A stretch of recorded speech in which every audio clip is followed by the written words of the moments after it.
Boa noite, Rafael. Seja Como, muito bem-vindo. Rafael como Haddad você ao tá? programa. Tô ótimo, Aqui, ó, cara. botar um Programa filtrozinho para as 67. pessoas me verem. Tá me vendo Muito bem? Tá legal. normal? Tô bem, tá normal, o som tá bom. E aí, como é que você tá? Pro Tudo certo? Eu vou programa ligar aí o de fone número. aqui para melhorar Manda, mais fica à ainda. vontade. Vê Aí se tá. hoje o pessoal vai chegando aí para ver essa entrevista. Muito legal, Sim. obrigado aí por ter aceito o convite, Rafael. É importante para a gente sempre mostrar os varejistas aí, pessoas que estão agindo, que estão fazendo aí o movimento no varejo, né, cara? Muito obrigado aí de você ter aceito o convite para participar com a gente. Rafael, hoje você aí é um cara especialista no varejo, né? Você Aham. está à frente aí de um supermercado, nós vamos depois eu perguntar um pouco mais a história dele, né? Mas eu sei que você não estava muito afim de trabalhar com esse negócio de supermercado, não, de varejo, cara. Como é Aham. que.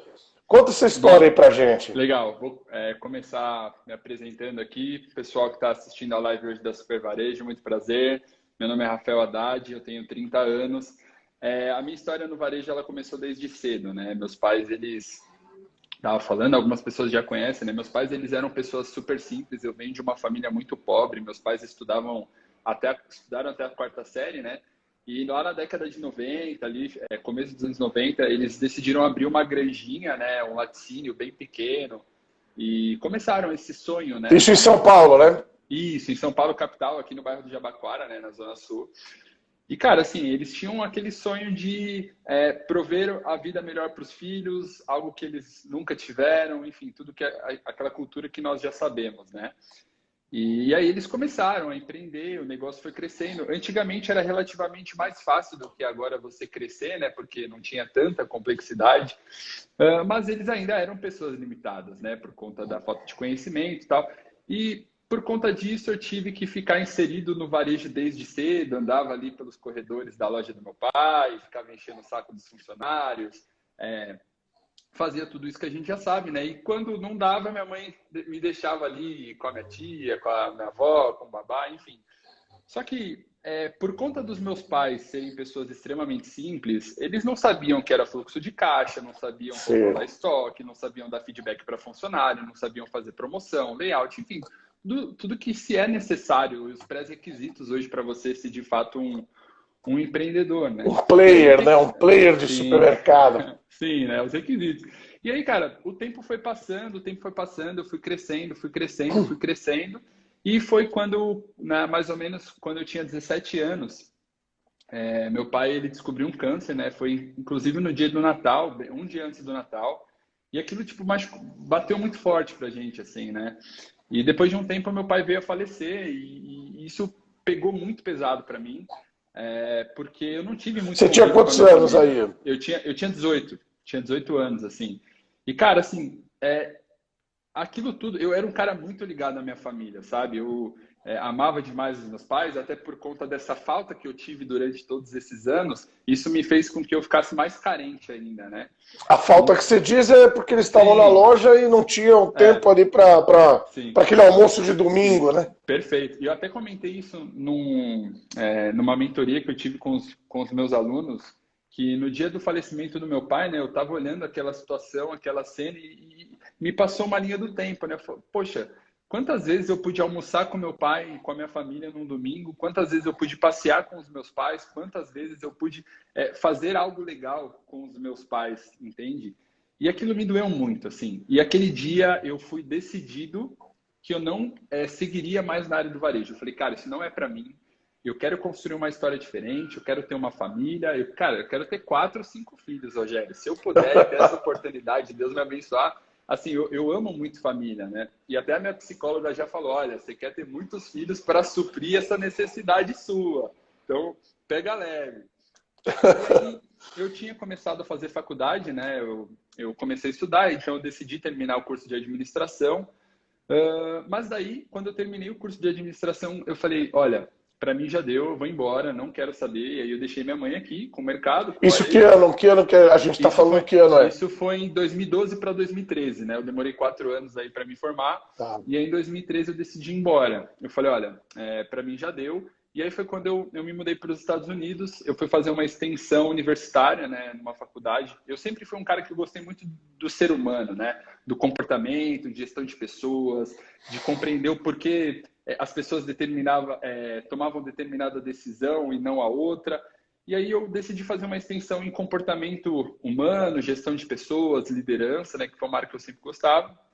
E quando eu estava lá nos Estados Unidos, para mim, a minha vida estava tudo normal, maravilhosa, assim, tipo, eu estava vivendo um sonho que, de fato, era um sonho. Pela primeira vez nos últimos anos, eu estava feliz, né? E, novamente, perto do Natal, minha mãe me liga, cara. Eu estava, assim, voltando da escola, porque eu tive aula, eu estava num ponto de ônibus. Minha mãe me liga, assim, do nada. Eu achava estranho, porque naquela época não era comum essas ligações, sabe? Sim. Entre países, tal. Não tinha WhatsApp para você ficar ligando de. Eu sei que fazem 8 anos já, 7 anos quase, mas não era comum isso. E aí minha mãe me ligou. E quando eu percebo, assim, uma voz de choro, meio triste e tal, de desabafo, sabe? Quando, olha, eu não tenho mais para quem falar. Aí ela falou assim, olha, Rafael, eu tô com um problema. Eu tô com uma dívida, o mercado não tá indo bem. Eu tô te ligando para você não voltar para o Brasil. Ela falou, não quero que você volte, porque as coisas aqui vão dar errado e pelo menos eu sei que você está numa vida melhor, num país melhor. Então, isso me conforta. Eu falei, mãe, peraí, o que está acontecendo? Ela falou, olha, eu tô com uma dívida imensa e eu não sei como pagar.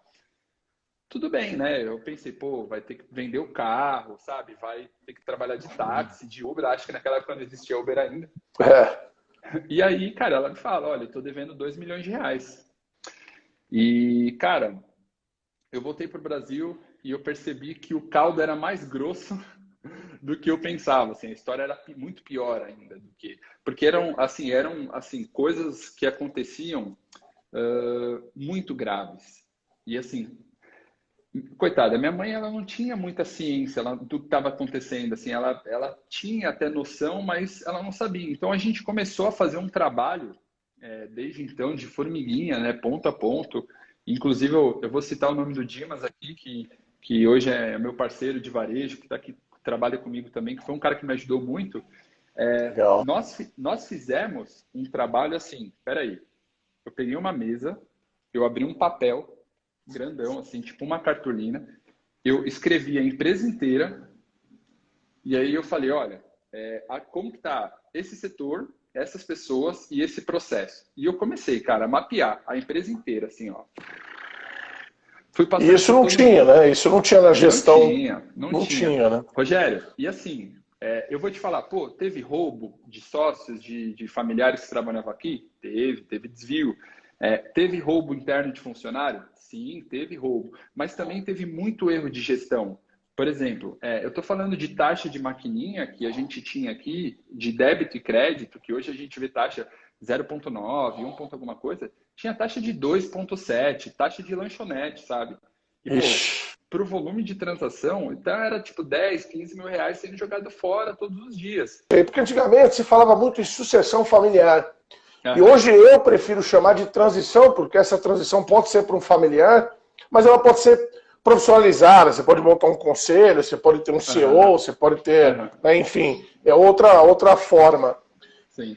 Quais são, porque eu sei que você estudou muito isso também, quais Aham. são as dificuldades aí dessa transição familiar em um supermercado hoje? Olha, existem várias, tá? Existem várias. Mas como eu, que sou um cara hoje que eu faço mentoria e consultoria para donos de supermercado, e eu falo com muitos donos de supermercado, eu posso ranquear as três mais complexas. Primeiro, se você for olhar antigamente, na época dos meus pais, dos seus pais, cara, você tinha 4 opções basicamente de trabalho: serviço público, varejo, indústria ou área da saúde. Tá? Basicamente eram esses 4 pilares. Então não tinha muita opção para você escolher. Então muitas pessoas, assim como os meus pais, decidiram abrir comércio, entende? Só que hoje não, cara. Hoje você tem 1.500 novas profissões a cada mês, entende? Hoje existe YouTube, por exemplo. Só o YouTube, ele criou milhões de oportunidades todos os dias. E aí você pega esse jovem de hoje, pô, eu quero, e isso, eu entendo isso com uma determinada facilidade porque eu vivenciei.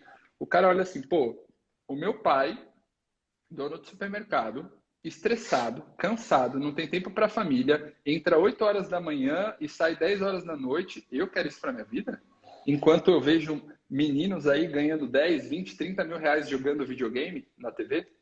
Entende? Assim, eu tô te dando um exemplo, sabe? Sim. Então, Não, e é importante porque né, muita gente que está assistindo a gente, que vai assistir, porque a entrevista fica gravada no GTV, né? Que é supermercadista, com certeza viveu isso aí, né? Que é a segunda ou terceira geração vivencia. vivenciaram E isso sabe o aí. que é engraçado? Essas famílias, elas acham que só acontecem com elas. Mas como eu tenho acesso a milhares de famílias pelo Brasil que eu atendo aí, eu já atendi, você começa a perceber uma correlação, né, entre os casos. Quando vou falar isso posteriormente, mas eu fazia esse trabalho de forma presencial, que eu faço hoje de consultoria, mas quando veio a pandemia, eu abri meu Instagram. Se você for ver, meu Instagram tem 10, 11 meses, ele é super novo. E aí eu comecei também a perceber que existiam outros Rafaéis pelo Brasil com a mesma história. Então, voltando, hoje tem uma diversidade de empregos muito grande, o que não favorece. O varejo em si, ele não é sexy, que a gente fala, né? Ele não é atrativo, ele não é a profissão do momento, entende? Então, isso tem um peso muito forte. Perspectiva de futuro. As pessoas acham, por exemplo, que o mercado online vai dominar o mundo, então elas não querem investir no varejo físico. Eu falo porque hoje eu vejo também empreendedores de outras áreas com esse medo. Existe também a questão de comunicação, cara. Eu tenho os meus pais, eles não estudaram, então assim eles não têm aquela manha de comunicar. Por exemplo, ele não consegue fazer uma leitura perfeita. Pô, peraí, qual que é o perfil do Rogério? Como que ele é estimulado? Quais são as características que predominam no Rogério que eu posso usar ao meu favor aqui na loja? Entende? Vamos pensar que o Rogério é um cara super racional, super direto, exato, metódico, e eu vou colocar o Rogério para trabalhar com marketing, criação. Você acha que o Rogério vai dar certo? Entende?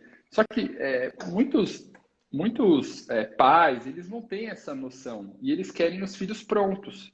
Então, os filhos, eles também têm o tempo deles, né, de maturação, o tempo de aptidão, de aplicação, de execução. E essa comunicação gera muito ruído, gera muita briga, gera muita discussão. E aí, o que acontece? O cara briga 1, 2, 3 vezes com o pai. Você acha que ele vai querer trabalhar com o pai dele de novo? Rafael, vamos falar agora um pouco aí de digital, né? Essa Uhum. venda online, transformação digital. Como é que você vê isso daqui para frente? Como é que Olha, você vê que o varejo tem que se ligar agora? Pensando um pouco mais aí em supermercado, vai. eu fiz um estudo, Rogério. Eu tenho um grupo de estudos com amigos meus, inclusive, que estão lá nos Estados Unidos, né? E a gente começou a entender alguns movimentos. Nós acompanhamos a NRF agora, esse ano. Nós vimos algumas tendências, né, que eles acabam divulgando, o comportamento que eles estão estudando. Existe a pandemia, ela traz uma demanda reprimida de muitas coisas, né? E eu anotei algumas coisas legais aqui que eu tive, que eu consegui resumir através desse estudo. O primeiro deles é o social retail. O que significa isso, né? As pessoas, elas querem um espaço para se confraternizar, elas querem um espaço para se comunicarem, para estarem juntas em um momento. Então, eu acho que as lojas, elas vão começar a investir mais em lanchonetes, em algum pontinho onde as pessoas comem e conseguem se conversar em 10 minutos. Mais ou menos o que o Starbucks está fazendo dentro de bibliotecas, Sim. é o que eu acho que vai existir dentro de supermercados. Assim, um ponto de café para as pessoas estarem conectadas. Nos Estados Unidos, claro que a estrutura deles é muito melhor que a nossa, eles têm muito mais espaço, né? Um supermercado lá é um quarteirão, mas isso já é uma realidade. Entretanto, quando a gente fala de varejo brasileiro, isso ainda não é, tirando algumas grandes redes e tal, mas essa é uma tendência muito forte. Nós estamos estudando também um setor chamado refurbish, que é tipo categoria de usados, sabe?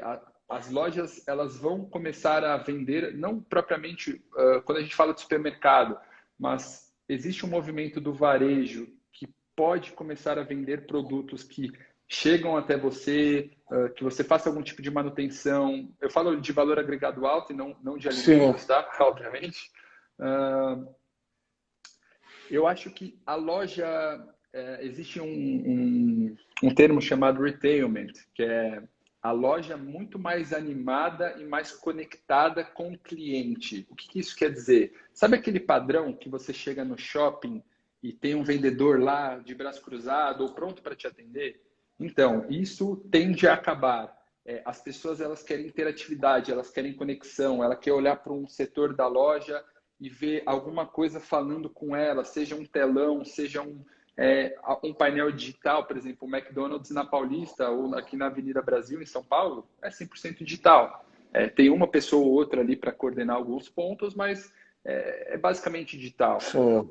O online será comum e o offline será o divertido, né? Por exemplo, hoje é divertido você comprar na internet, né? É legal você abrir um site lá de uma grande varejista, comprar um acessório ali, seja qual for. E o comum é você pegar e chegar na sua casa, parar no mercado e comprar. E a gente acredita que vai existir um momento onde eles vão se inverter, esses consumos, né? Que o online vai ser o normal e o offline talvez nem tanto, né? E uma coisa que eu tenho visto também, Rogério, é o frete, cara. Não sei se você viu a matéria que foi divulgada, inclusive, a Amazon já está preparando frete para o mesmo dia aqui em São Paulo. Ou seja, uma grande varejista já está imprimindo. A Americanas também já tem os itens que elas entregam em horas, né? Perfeito, perfeito. Então, eles já estão começando a imprimir um ritmo de assim, cara, é um dia.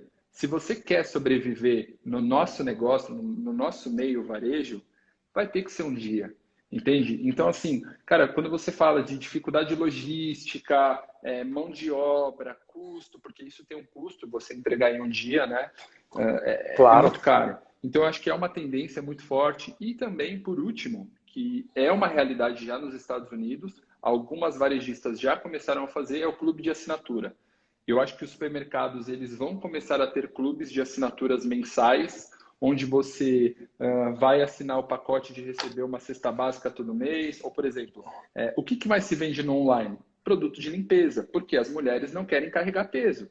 E ela sabe que o Veja vai vir o Veja, ela sabe que a Cândida vai ser a Cândida. Não Não existe tem. não existe a Cândida madura, não existe o Veja mal passado, entende? Então, assim, vai existir um clube de assinatura dessas coisas que serão materiais meio que obrigatórios do dia a dia, principalmente pós-pandemia, né, os produtos de limpeza. Então, eu acho que esses movimentos já estão começando a se tornar realidades de acordo com os meus estudos desses colegas e outras fontes aí que a gente tem aproveitado.